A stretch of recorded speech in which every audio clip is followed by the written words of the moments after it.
while respectful of Mr. Trudeau's leadership and our accomplishments over the last 9 years, it's time for him to step aside and allow voters to vote Liberal. I believe this is a caretaker cabinet. I think that with those places they're going to hold the fort for us while we have a leadership process.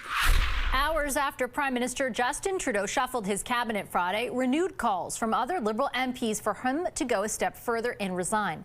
All of this, as we've been discussing today, after Chrystia Freeland's shocking resignation and the timing of it, calling it quits from cabinet just hours before she was set to deliver the fall economic statement. That fiscal update, well, also fraught. Not only was it tabled later than typical, it reported a $61.9 billion deficit, well beyond the Liberals' self-imposed pledge to keep the figure below $40.1 billion. Capping it all off, Conservative leader Pierre Poilievre addressed media Friday. Take a listen.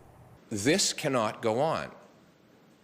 And that is why, in just a few moments, I will be writing the Governor-General, asking her to urgently reconvene Parliament and require a non-confidence vote so the Prime Minister can judge whether he stays in power, continuing to ruin our country, or whether we get an axe the tax election.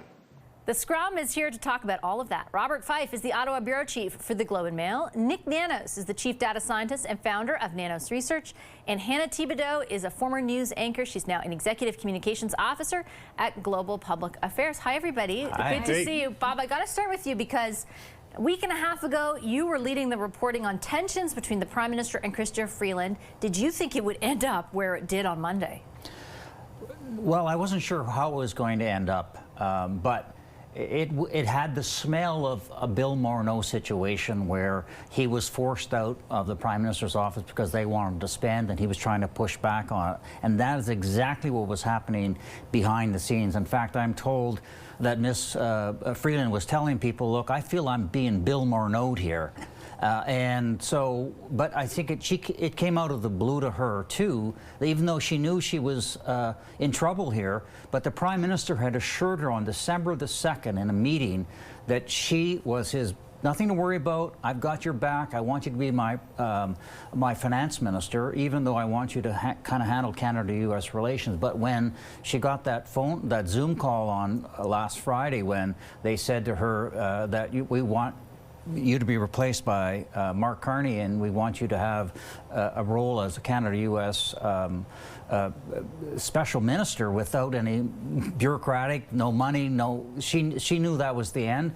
There was no outreach for her over the weekend, and she talked to a small group of her family and very small circle of friends, and called the Prime Minister up as he was sitting in his SUV. We're about to go into a cabinet meeting, and said, I'm out of here and I'm posting my resignation on X.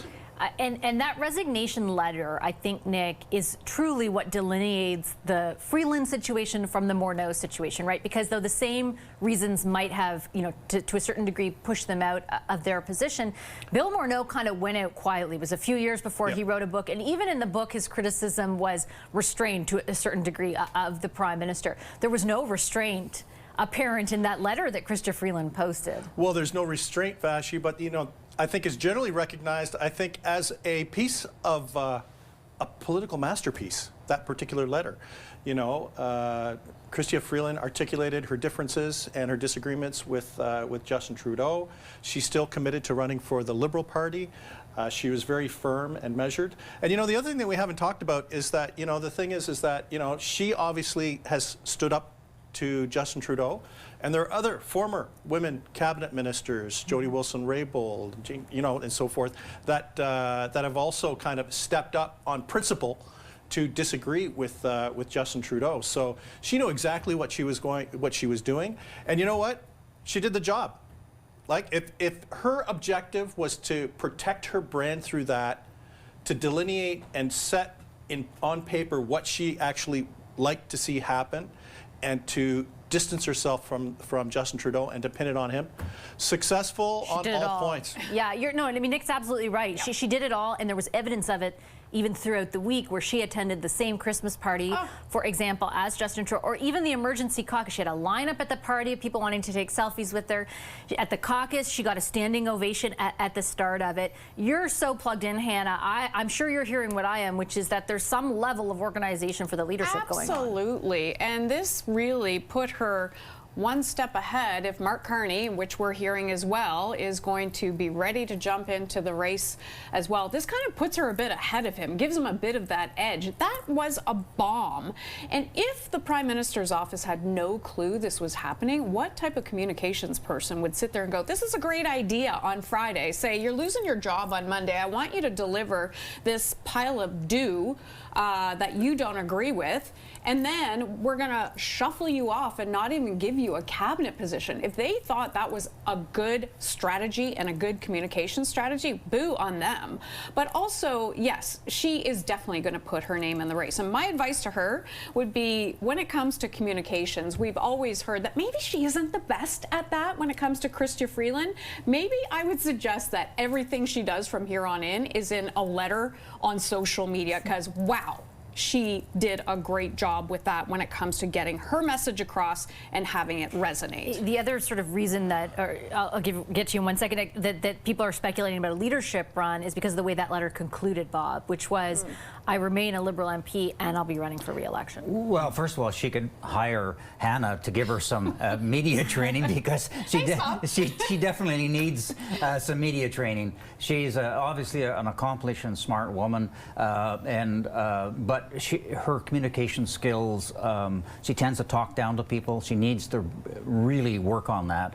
But having said that, she's got a team ready to go, and particularly after she announced that bombshell resignation letter, people have been flocking to her, to the key people around her, saying, look, if you're going to go, we're ready to help you. It's happening right now on the ground, but it's happening for everybody, because they all know that what she did to Justin Trudeau on Monday, he cannot survive it.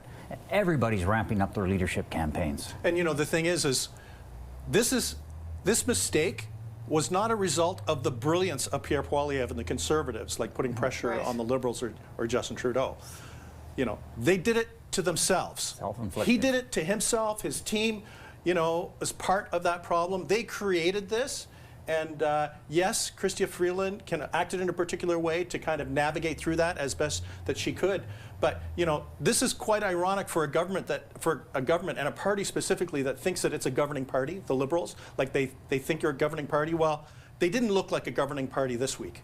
And you know, Pierre Poilievre is probably going to be the main beneficiary of all of this. Can I talk about Pierre Poilievre just for a second? Because I just wanted to make one point, is that I think Canadians are sitting there going, we need someone to lead this country. And I think he heard that this week, because there was less of that scrappy opposition leader and he looked more prime ministerial. He was a bit more calm in his press conferences, even in some of his backdrops on CTV Morning as well. You could see it was a very prime ministerial backdrop, and he's gotten rid of not all of the sloganisms that he throws out there, but really tone that down.